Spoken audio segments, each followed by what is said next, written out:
చూపిస్తాను అని యోహానుతో చెప్పడం మనం వింటున్నాం, ఇక్కడ చూస్తూ ఉన్నాం. ఇక్కడ మనం ఆలోచన చేస్తే గనుక ఈ మహావేశ్య ఎవరు? వేశ్య అని అంటే ఎవరిని వేశ్య అంటారు? వేశ్య అంటే ఎవరు?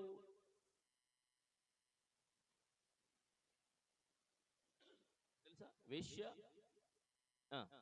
వ్యభిచారం చేస్తున్నటువంటి వ్యక్తుల్ని ఏమంటారు?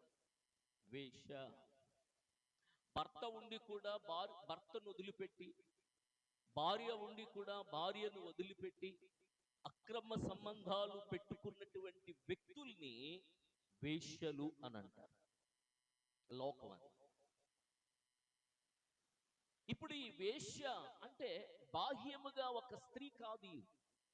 దేవుడు ఇక్కడ చెబుతున్నటువంటి ఈ మహావేశ్య అనేది ఒక స్త్రీ కాదు, ఒక స్త్రీని గురించి మాట్లాడడం లేదు.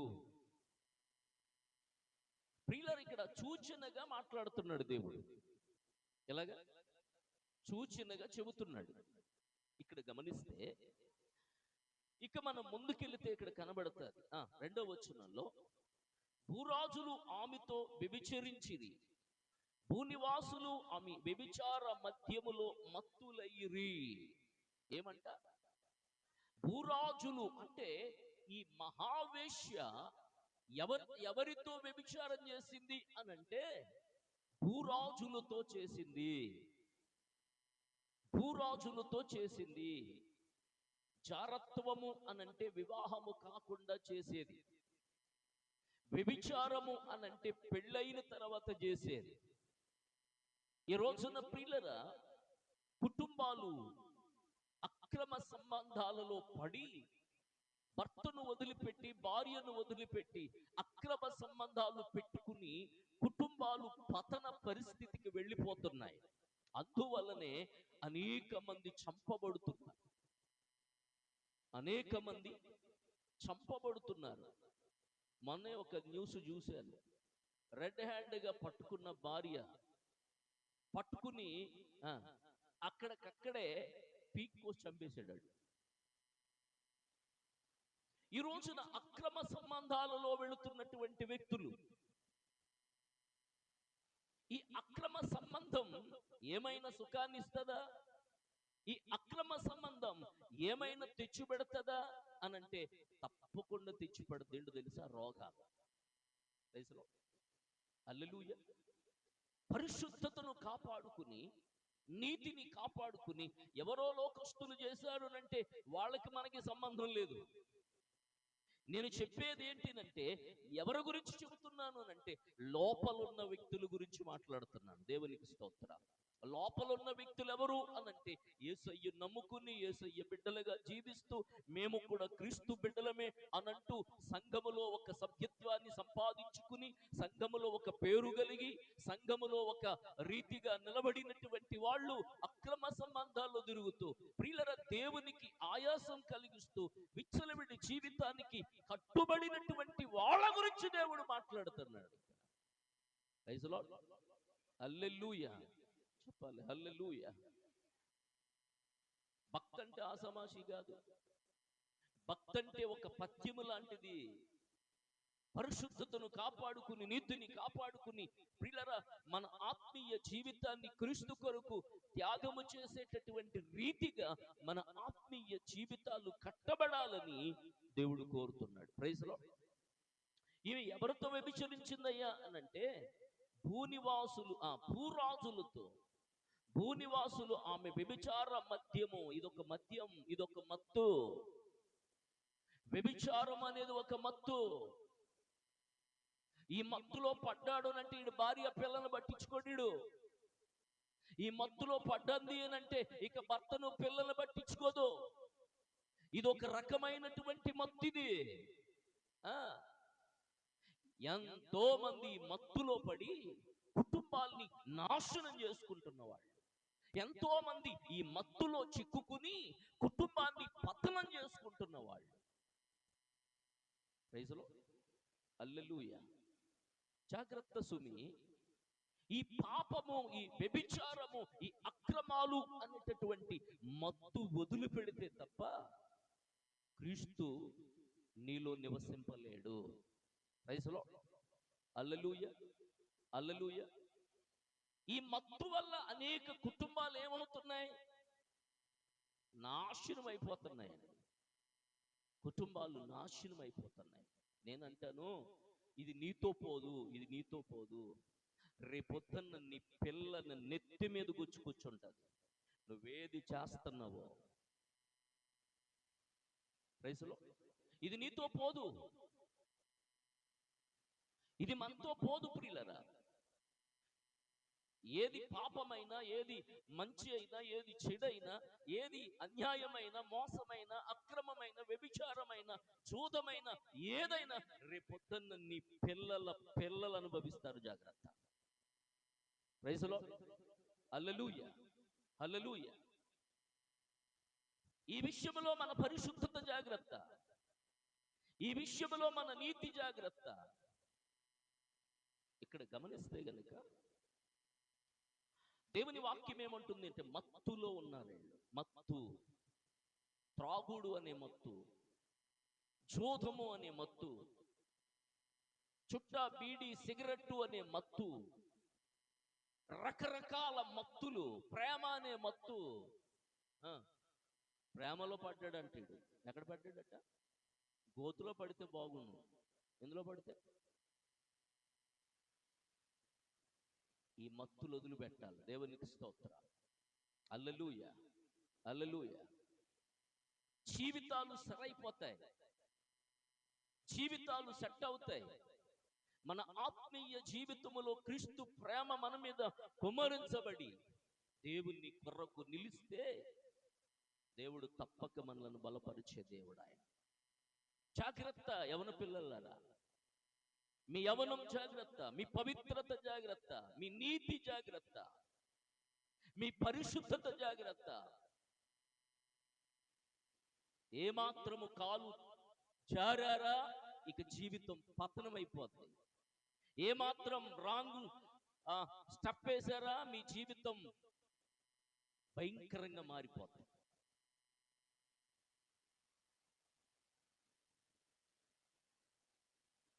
బాగుపడాలన్న యవనమే, నాశనం అయిపోవాలన్న యవనమే. ఏంటది? బాగుపడాలన్నా, నాశనం అయిపోవాలన్నా. ఈ యవనము అనే నడుము కట్టుకుంటే, మనసు కట్టుకుంటే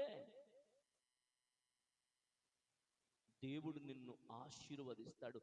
ఆయన ఎలాగ కోరుకున్నాడో అలాగ నువ్వు బ్రతికితే ఆయన నిండైన దీవెన నీ నెత్తి మీద కూర్చుంటది. దేవునికి స్తోత్ర. హల్లెలూయా. అలా కాకుండా నాటకాలు చేసి, వేషాలు వేసి, ఎవరు చూడట్లేదులే, ఏం పర్వాలేదులే అని నీ ఇష్టానుసారంగా బతికేద్దాం అనుకున్నావా, తోలు తీస్తాడు. జాగ్రత్త. ఎవరో, నేను కాదు, ఎవరో. అర్థమవుతుందా? Praise the Lord. హల్లెలూయా. దేవుని వాక్యం ఏం చెబుతుంది అంటే, మన యవన జీవితాన్ని కట్టుకోవాలి, క్రీస్తు కొరకు నిలబడాలి. మీకేం తెలుసు పాటర్ గారు? ఇప్పుడు మీరు ఎరగదీసేస్తున్నారు. మీకేం తెలుసు అండి యవనం అంటే? మీరేమనుకుంటున్నారు? మీకేం తెలుసు? అవును, నాకు తెలుసు. 17 సంవత్సరంలో రక్షింపబడ్డాను. ఎన్ని సంవత్సరం? 17. 17లో ప్రభువు నెరిగాను. 17లో రక్షింపబడి నడుం కట్టుకుని క్రీస్తు కొరకు జీవిస్తూ వచ్చాను. నేటికి కూడా తెలుసు యవన పరిస్థితి ఎలా ఉంటుందో. దేవుని వాక్యం ఏమంటుందో తెలుసా? దేవునికి భయపడు. ఎవరికి?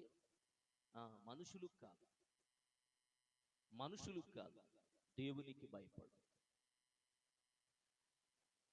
నేను మొన్న కిరాణా షాప్కి వెళ్ళాను. నాకు అతను తెలుసు. నేను సడాన్గా వెళ్ళి టక్ ఏదో చెప్పాను. నేను నూనె ఏదో చెప్పాను. అతను షేట్ ఇస్తున్నాడు. టక్మని చూశాడు నన్ను. నేను ఇలా చూశాను. చూసేదడికి చేతిలో బీడీ ఉంది.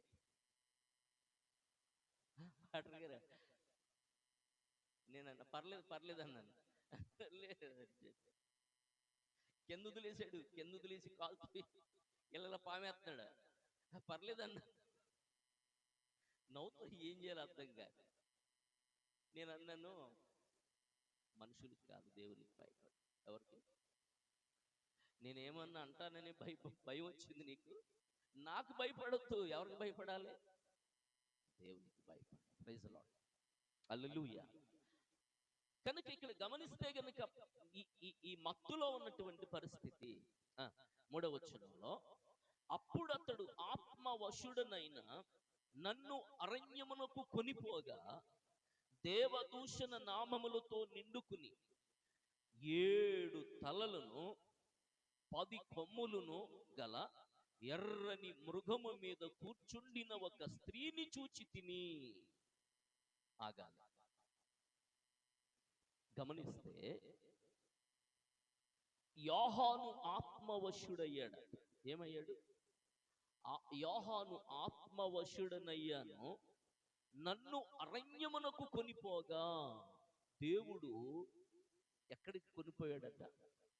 అరణ్యమునకు కొనిపోయాడు. Praise the Lord. హల్లెలూయా.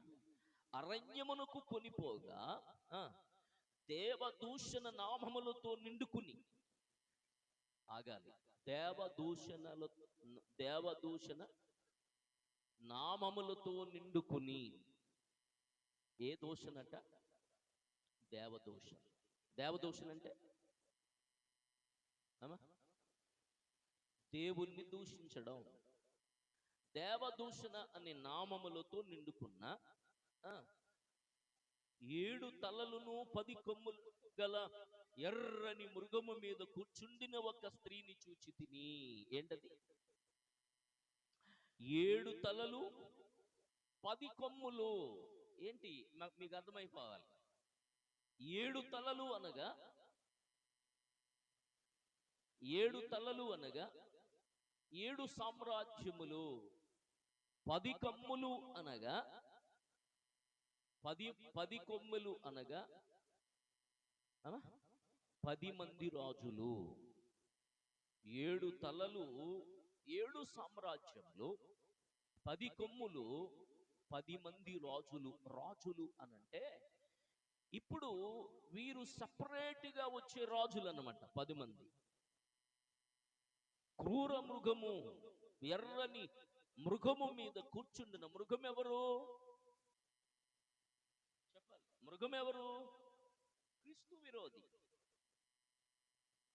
మృగం మీద కూర్చున్నటువంటి ఒక స్త్రీ అంటే చూచి తిని. ఈ స్త్రీ కాదు, కూర్చున్నది స్త్రీ కాదు. స్త్రీని గురించి ఇక్కడ చెప్పడం లేదు.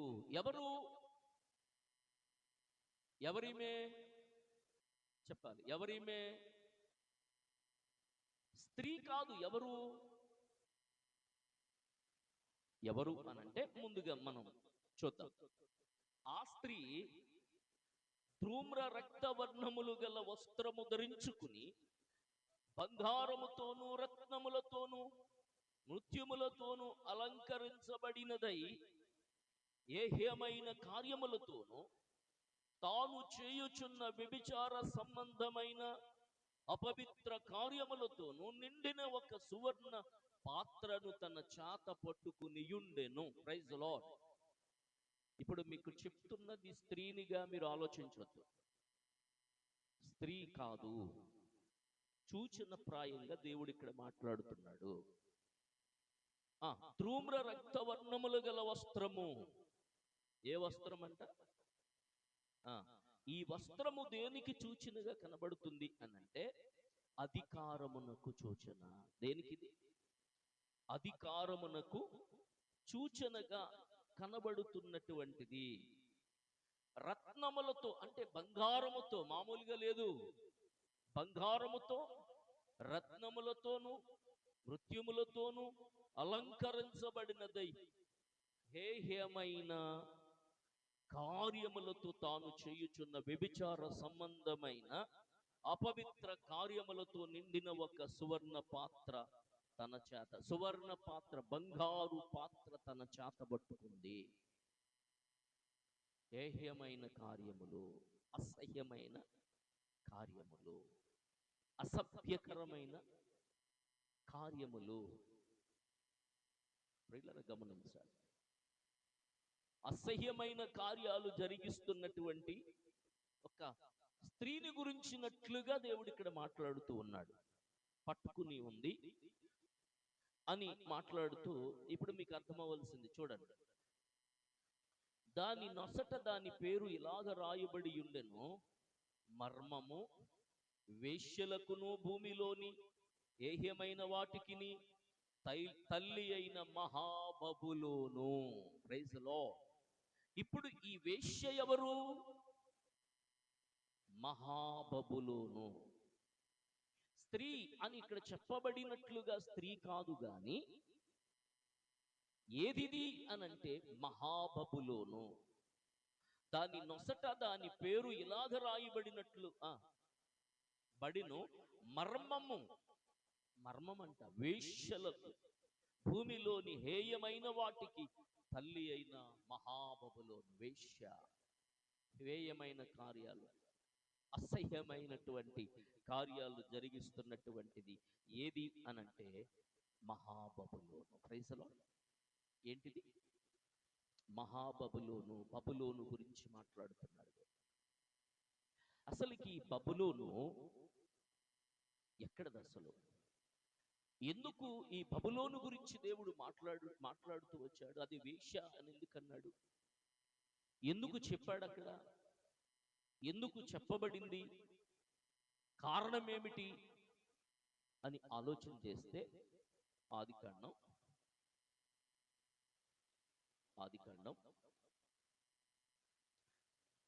10వ అధ్యాయం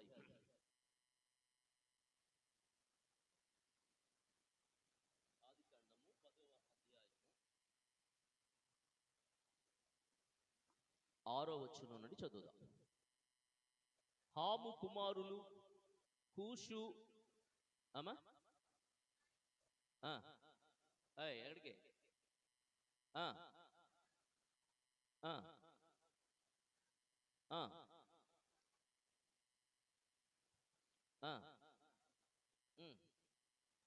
చూడండి 8వ వచనం. కూషు నిమ్రోదును కనెను, అతడు భూమి మీద పరాక్రమశాలి అయి ఉండుటకు ఆరంభించెను. ఇప్పుడు నిమ్రోదు ఎవరి నుండి వచ్చిన వాడు? హాము కుమారుడు. ఇప్పుడు హాము, షేము ఇవి ఎవరాళ్ళు?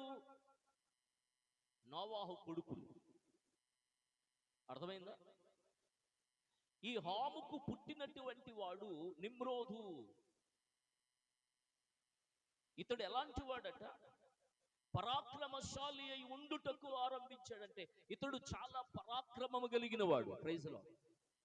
పరాక్రమశాలి. నిమ్రోదు తెలివైన వాడు. ఇతడు ఏం చేశాడయ్యా అనంటే చూడండి, అతడు యెహోవా ఎదుట పరాక్రమము గల వేటగాడు. కాబట్టి యెహోవా ఎదుట పరాక్రమము గల వేటగాడైన నిమ్రోదు వలె అనులోకోక్తి కలదు. షీనారు దేశములోని బాబేలు హేరెకు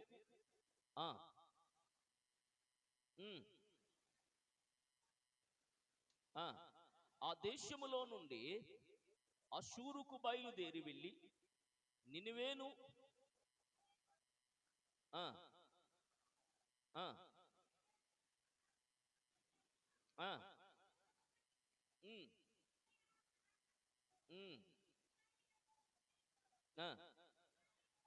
ఇక్కడ మనం గమనిస్తుంటే నేను చెప్పేస్తాను. ఈ నిమ్రోదు అనేవాడు ఒక ఆలోచన వచ్చింది. తెలివైనోడు కదా, పరాక్రమశాలి కదా. ఇతని ఆలోచన ఏంటంటే, మన భాష ఒకటే, అందరూ భాష ఒకటే, అందరూ ఒకటే కనుక ఒక పని చేద్దాం. ఒక ఎత్తైన దేవుని దగ్గరికి వెళ్ళగలిగిన ఎత్తైన పెద్ద గోపురాన్ని కట్టేసి మనం సంతోషంగా ఉందాం అనుకున్నాడు. ప్రారంభించాడు. పెద్ద గోపురం కట్టేస్తున్నాడు. కట్టేసరికి దేవుడు అది చూచి, ఒరే మూర్ఖులారా, ఎంత తెలివి వచ్చిందట్రా మీకు అనని దేవుడు దిగుచ్చి ఒకడి భాష ఒకడికి అర్థం కాకుండా తారుమారు చేసి పడేశాడు దేవుడు. వీడి భాష ఆడికి అర్థం కాదు, ఆడి భాష వీడికి, ఎవడి భాష ఎవడికి అర్థం అవట్లే. అందువలన అది ఆపేసి చెదిరిపోయారు. బాబేల్ అంటే బబులోను. ప్రైజ్ ది లార్డ్, హల్లెలూయా.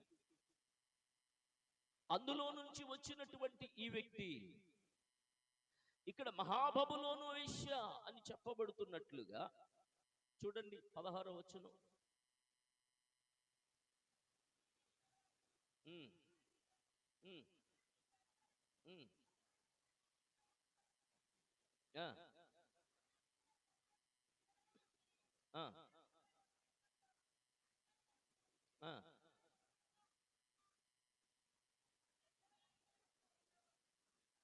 ఆ.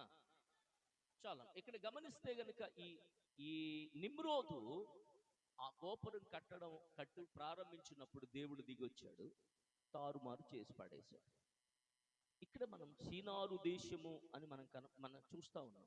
ఏ దేశం అట?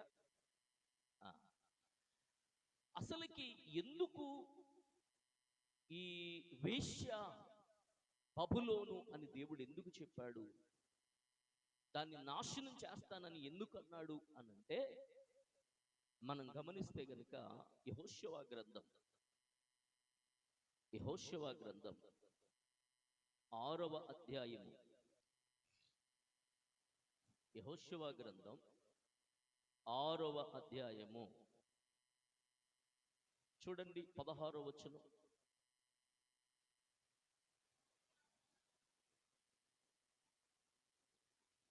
ఏడవ మారు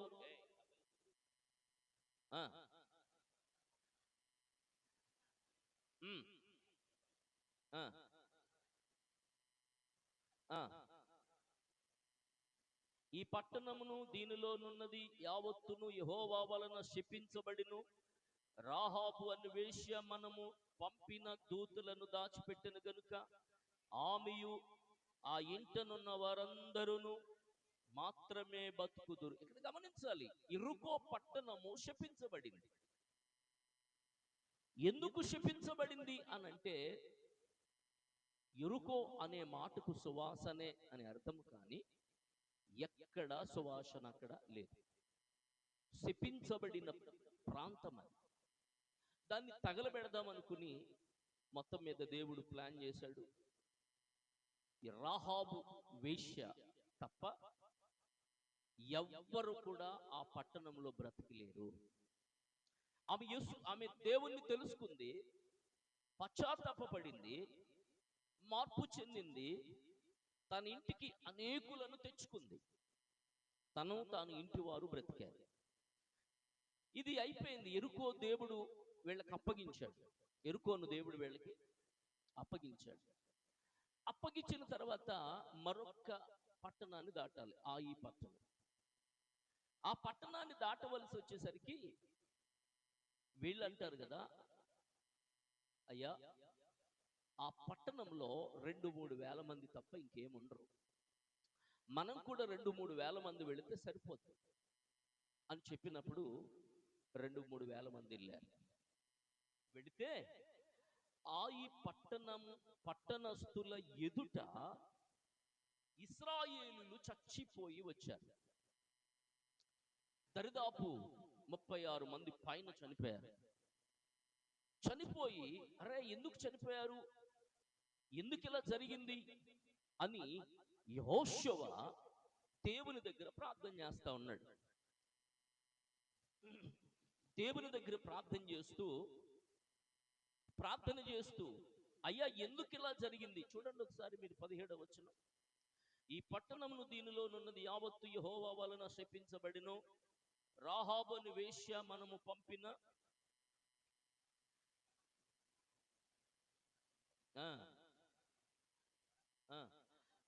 చూడండి శపించబడిన దానిలో కొంచెమైనను మీరు తీసుకుని ఎడల మీరు శాపగ్రస్తులై ఇశ్రాయేలుల పాలెమునకు శాపము తెప్పించి దానికి బాధ కలుగు చేయుదురు గనుక శపించబడిన దానిని మీరు ముట్టకూడదు. గుర్తుపెట్టుకోవాలి. ఇరుకో పట్టణంలో యెరికో పట్టణము శపించబడింది. శపించబడిన పట్టణములో ఉన్నది దేనిని మీరు తీసుకోకూడదు. ఏంటది? దేనిని, శపించబడిన ఏ వస్తువు మీ ఇంటి ఉండకూడదు. ఒక ఆమె దరిదాపు సంవత్సరం నుంచి మంచం పట్టిందంట. దైవజనుడు ఏసన్న గారు ఆ పట్టణానికి వస్తున్నారు అని విని మొత్తం మీద దైవజనుని ఎలాగైనా మా ఇంటికి తీసుకెళ్లాలని పట్టుబట్టి దైవజనుని ఇంటికి తీసుకెళ్లారు. తీసుకెళ్తే ఏమైందమ్మా అని అంటే, అయ్యా ఏమైందో తెలియదండి, సంవత్సరం నుంచి మంచాన పడిపోయింది. బాగానే తిరిగేది, బాగానే ఉండేది, సంవత్సరం నుంచి మంచాన పడిపోయింది కనుక అయ్యా మీరు ఒక్క ప్రార్థన చేస్తే ఈమె లెగుస్తుందేమో, మీరు ప్రార్థన చేయండి అని అంటే, సరే నేను ప్రార్థన చేస్తానని కళ్ళు మూసుకున్నారు. ఆ ప్రార్థన చేస్తున్నారట. ప్రార్థన చేసేసరికి ఆయన కళ్ళు ముందు అట్టల రేగు తిరుగుతుందంట. ఏంటది? అట్లు వేసుకుంటాం కదా, అట్టల రేకు తిరుగుతుందంట. ప్రార్థన చేస్తుంటే అట్ల రేగేంటి, ఏంటి ప్రభా ఇది అని అంటే, దేవుడు చూపిస్తున్నాడట. మొత్తం మీద ఆమెనని, అమ్మా అసలు ఎందుకు ఎలా అయిందంటే, ఏమోనండి, లేదు లేదు మొత్తం మీద చెప్పండి అంటే, ఏమి లేదండి ఎప్పటి నుంచి అయింది ఇది అంటే, అలా ఆయన అన్నాడట, అన్న ఓ మొత్తం మీద ప్రార్థన చేసి అన్నాడట, నేను ప్రార్థన చేస్తుంటే అట్టల రేగు తిరుగుతుంది నా ముందు, అట్టల రేగు తిరుగుతుంది, ఈ అట్టల రేగు సంగతి ఏంటి అన్నాడట. అలా ఆయన అన్నాడు, అట్టల రేగు ఓకే అండి. మంచం మీద ఉండి అలా చూసిందంట, కళ్ళు సైలెంట్ అయిపోయాడు మనోడు. ఎవరో మొత్తం మీద అప్పుడు అన్నారంట, ఆ అట్టల రేగు సంగతి చెప్తే నేను ప్రార్థన చేస్తాను, నువ్వు లెగుస్తావు అన్నాడట. దేవునికి స్తోత్రం. అప్పుడు ఏమందంట, అన్న అట్టల రేకు అడిగి తెచ్చేదాన్ని, తెచ్చాను కానీ ఎవరికి అట్టల రేకు ఇవ్వలేదు. అట్టల రేకు తెచ్చేదాన్ని, అట్టలు వేసుకునేదాన్ని,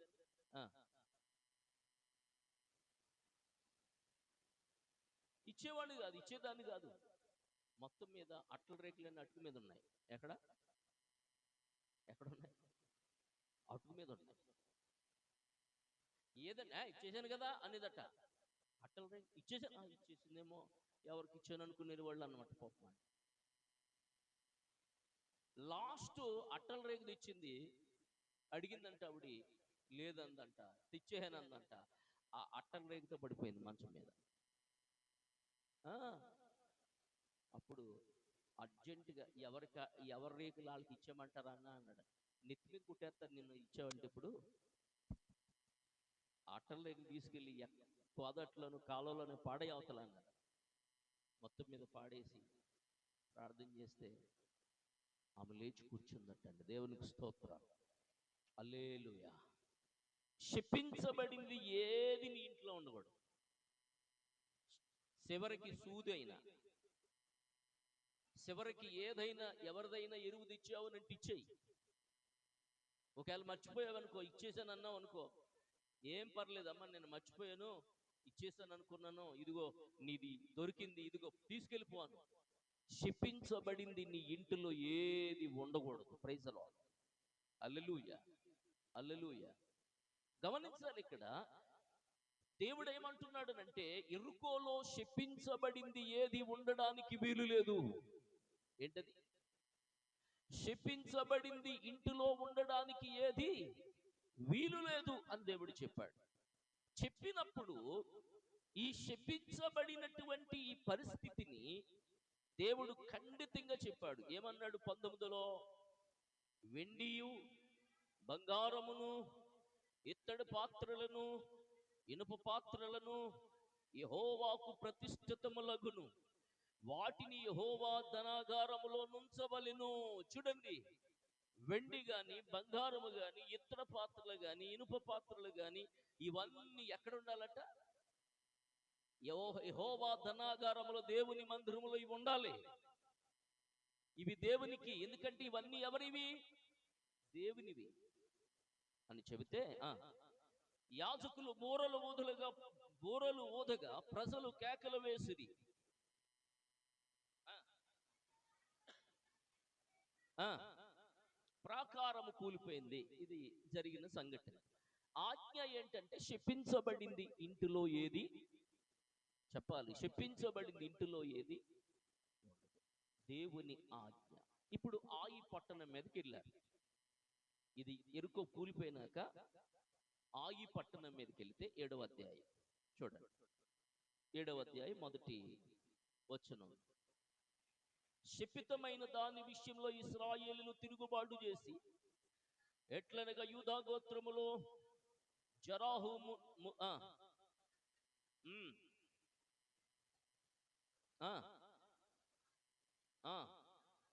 ఆకాను శపితము చెయ్యబడిన దానిలో కొంత తీసుకున్నాడు గనుక యెహోవా ఇశ్రాయేలు మీద కోపించెను.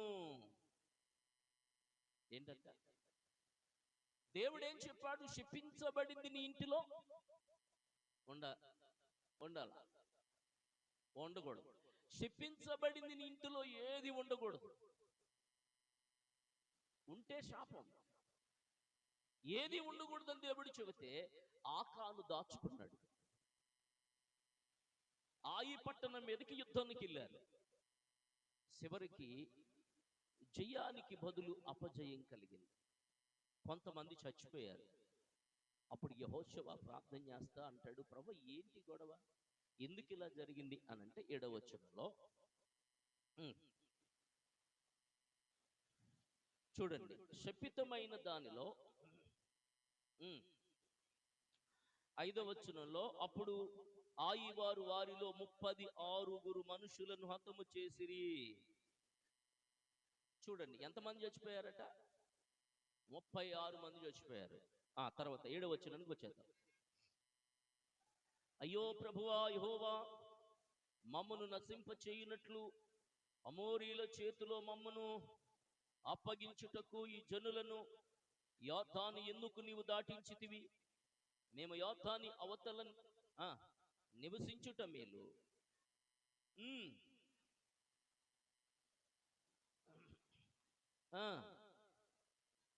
10కు వచ్చేద్దాం. యెహోవా యెహోషువతో ఇట్లను, నీవేళ ఇక్కడ ముఖము నేల మోపుకుంటూ ఇశ్రాయేలులో పాపము చేసి ఉన్నారు. నేను వారితో చేసిన నిబంధనను వారు మీరి ఉన్నారు. శపితమైన దాన్ని కొంత తీసుకుని దొంగిల్లి బొంకి తమ సామాన్లో దాన్ని ఉంచుకుని ఉన్నారు. కాబట్టి ఇశ్రాయేలులు శాపగ్రస్తులై తమ శత్రువుల ఎదుట నిలవలేక తమ శత్రువుల ఎదుట వెనకకు తిరిగిరి. శాపగ్రస్తులైన వారు శాపగ్రస్తులైన వారు మీ మధ్య నుండకుండా మీరు వారిని నిర్మూలము చేసితేనే తప్ప నేను మీకు ఎవ్వడు శపించబడింది దాచుకున్నాడో, శపించబడింది ఏది ఉందో వాడిని మీ మధ్యలో నుంచి నిర్మూలన చేయాలి, తీసిపడేయాలి. అలా చేస్తేనే జయం చెప్పాలి, జయము కలుగుతుంది. చూడండి. నీవు లేచి జనులను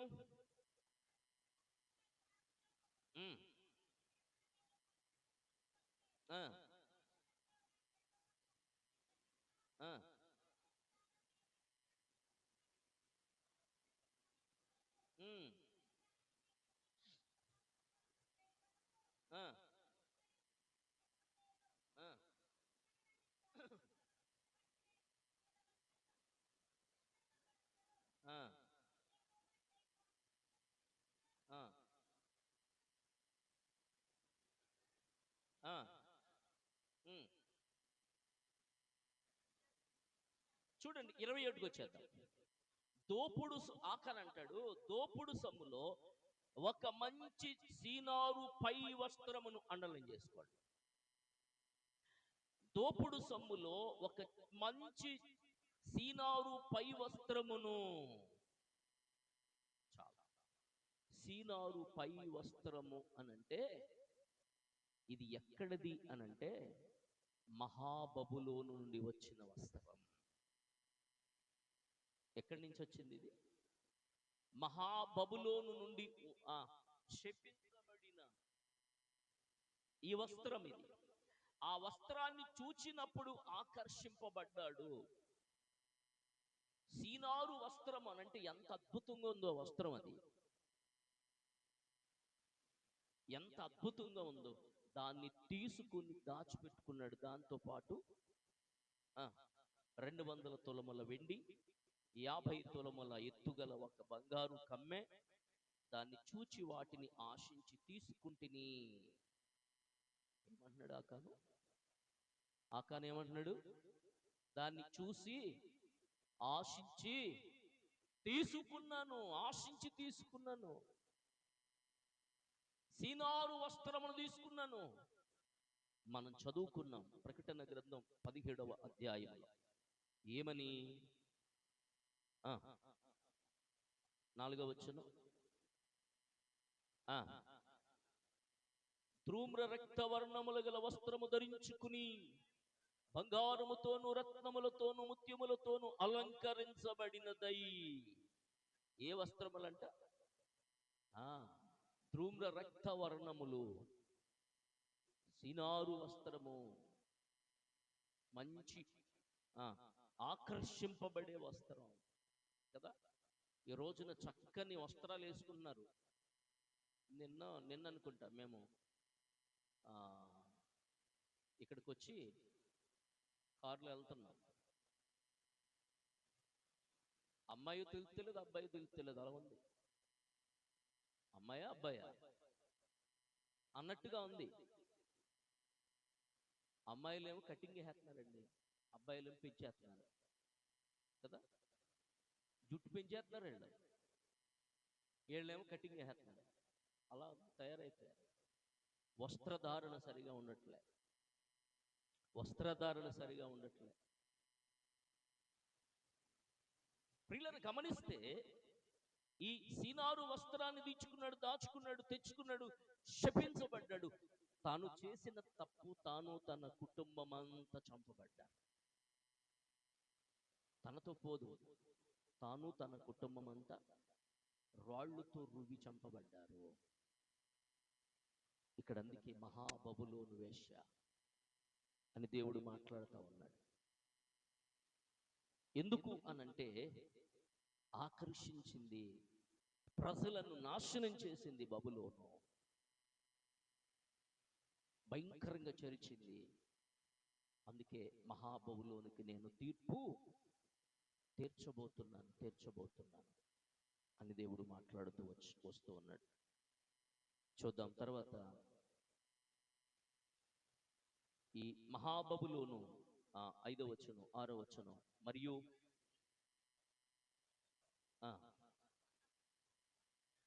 చూడండి, మరియు ఆ స్త్రీ పరిశుద్ధుల రక్తము చేతను, యేసు యొక్క హతసాక్షుల రక్తము చేతను మత్తిల్లియుండుట చూచితిని.